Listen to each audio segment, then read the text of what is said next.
En waarom is Apple de beste computer van allemaal? Dat zou ik niet weten. Ik ken geen andere computer.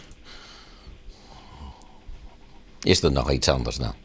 Meer dan 160 originele Apple-computers hebben uiteindelijk haar plak voen in het eerste Apple-museum van Nederland.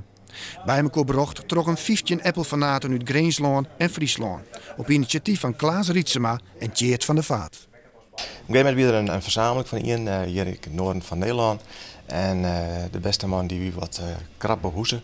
En die moest ik verhoezen vanwege zijn ziekte. Nou, toen zei ik van, zet hem hier eerst maar eens de hele spul maar eens bij mij hier op de bovenverdieping.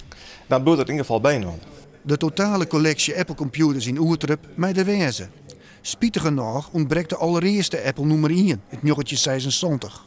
Een zeldzaam type dat ook het dijs op een veiling nog 400.000 euro opbracht.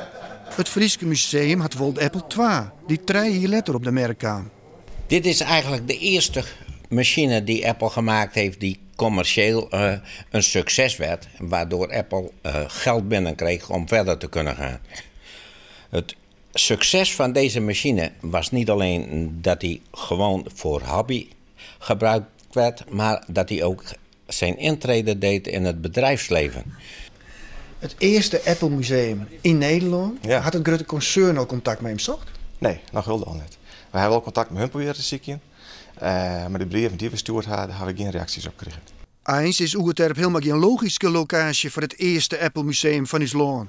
Met al die miljoenen Apple-fans zou je dat jeder in het westen van het land verwacht en net in Friesland. En waarom niet? Het is een mooi gebied, vakantiegebied. Hier is nog ruimte, geen files.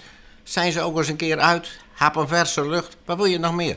Voor computerfanaten misschien wel extra goed. Het zou wel heel verstandig zijn. Meestal zitten die te lang naar het scherm te kijken.